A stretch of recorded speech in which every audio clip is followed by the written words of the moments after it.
15 miles an hour with gusts to around 25 miles.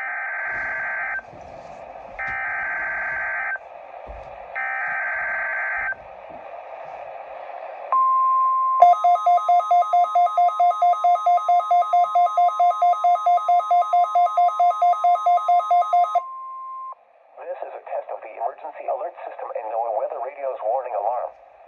During potentially hazardous weather situations, the National Weather Service transmits a signal that automatically activates specially built receivers to warn of the impending hazard.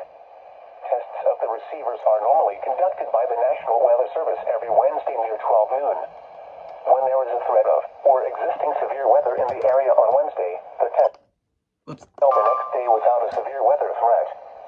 The following tones will conclude this test.